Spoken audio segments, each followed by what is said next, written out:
Welcome back. You probably recall we had covered very closely the trial of Billy Ray Turner here on Law and Crime. Well, today he was sentenced on some remaining charges. Judge Lee Coffey had already sentenced Turner to life in prison for the first-degree murder of Lorenzen Wright. He was a former basketball star, NBA star, who had been shot several times back in 2010.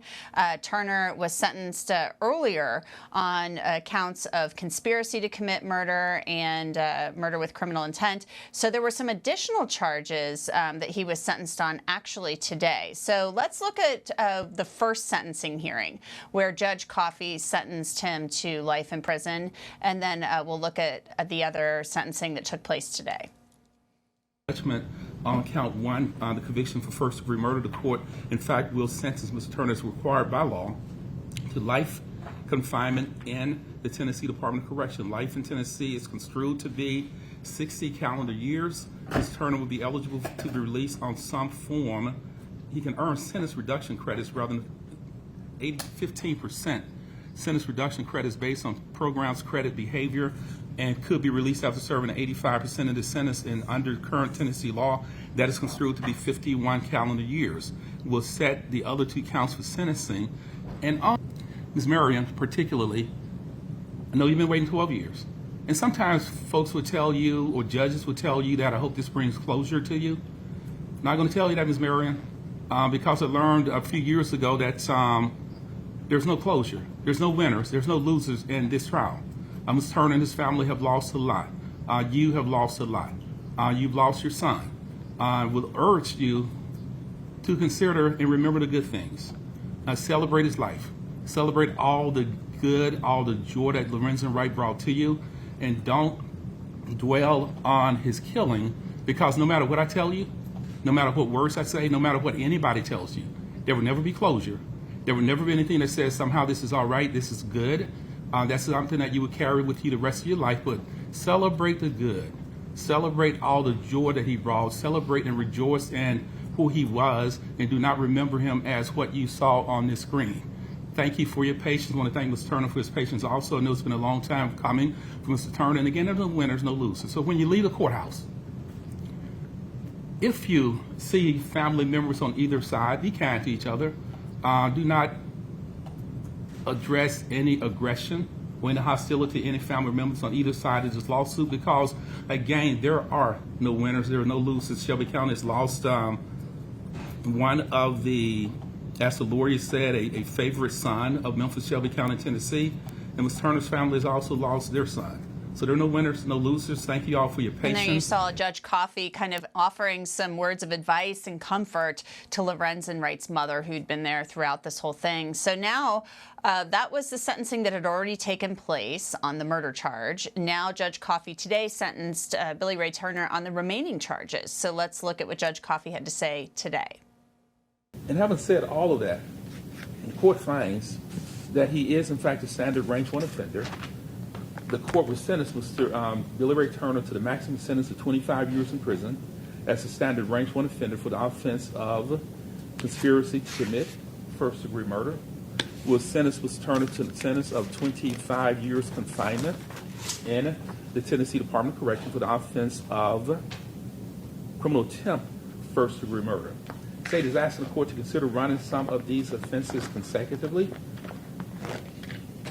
Ms. Perry says, Judge, Ms. Turner's 51. A life sentence, which he's already been sentenced to, if you run all these other sentences concurrently, life under current Tennessee law is construed to be 60 calendar years. Cannot be paroled, cannot be placed on probation.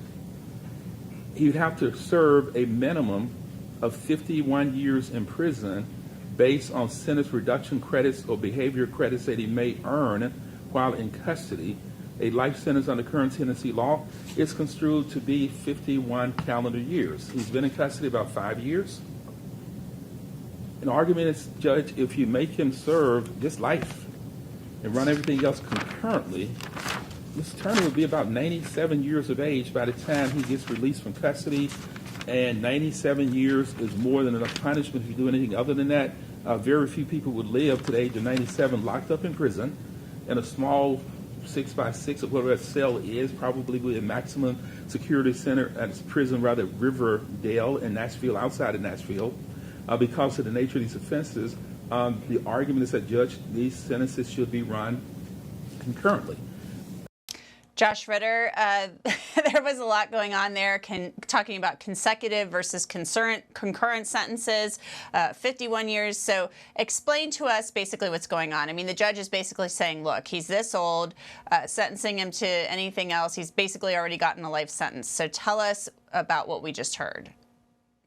Yeah, you're absolutely right. What he's talking about is what is the point here? If I do it concurrently, he's going to get out at the age of 97 if he even lives to be that long. And if I do it consecutively, we're essentially talking about a life sentence that he'll never get out of prison. It's a funny way of looking at it by the judge, because usually judges just go, listen, according to the sentencing guidelines, is it appropriate for this sentence to be consecutive or concurrent, and not really considering what that means on the back end, meaning what that means as far as the age of the release of the defendant. But the judge is making that calculation here, and he's saying, what is the point, really? If I do this consecutively or concurrently, we're essentially talking about a life sentence anyways, or the release of a man who's very, very old and at the end of his life. I appreciate what the judge is doing, but I wonder if it's legally right, and I wonder if it creates some kind of appellate issue. Probably not if he goes for it concurrently, because the only people who would really take this up on appeal would be the defendant. But it was interesting to hear the judge kind of think that through as far as what it meant for the future of the defendant. Mm-hmm.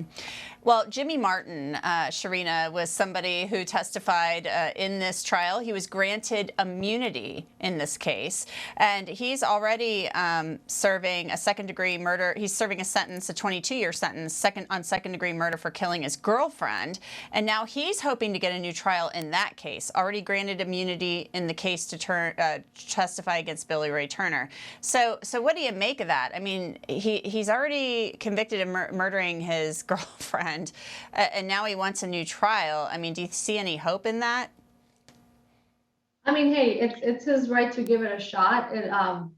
That's all he's got, right? He has to give it a shot in order for him to live with himself, I guess. But whether or not he's going to be successful, well, I have no idea. We're seeing all sorts of things happening with judges coming up with verdicts and decisions that they feel is just and proper. So we'll just have to wait and see what happens. There's really no way for us to know exactly how it's going to go. So I guess let's see what happens. But yeah, it's a shot for him, and I don't know that it will go anywhere. But stranger things have happened. That's true. Stranger things have happened. And we see people get new trials all the time. I mean, it doesn't happen a lot, but I feel like recently we have seen some people get some new trials on cases we've covered here on Law and Crime, two just recently out of Georgia. So, Josh, I want to touch again on the sentencing part of this. And we were kind of talking about this. Christina, the producer, and I were talking about this. It's like, well, you're already getting sentenced to life on the murder, so why even bother with the sentencing on the remaining charges? Is that just all because, you can't just leave that hanging out there? If you don't sentence him on that other stuff, it's possible error or whatever. Is it? I mean, explain that to the viewers, because I think a lot of times people have questions about that. It's like, well, you're already doing life. You just gave the guy a life sentence. What do we care about these other charges that obviously, conspiracy to commit murder is very serious, along with the intent charge. So tell us why it's even necessary. Well, look, for a couple of reasons. One, you're absolutely right. It's crossing T's and dotting I's, right? You can't have somebody who's convicted of a crime and then just simply not sentence them on that. It would have to be up to the prosecution to say, you know what, we withdraw that or we dismiss that. We're not going to pursue any kind of sentencing on that conviction. But the other thing it's doing is it's acting as kind of a protection, safety net to the murder conviction, because, he does have a right to appeal. And let's say he does appeal this, and that for whatever reason they find that his appeal will not stick. Well, they know that they've got these other charges that basically add up to essentially a life sentence anyways, that are kind of acting as a backstop, so that in case something happens with that murder charge, which is, obviously we're talking about tail wagging the dog with these other charges, but if something happens with that murder charge, they know that they have these other ones acting as a kind of protecting the conviction, so that they realize that this won't lead to a disaster of a person who committed murder getting out.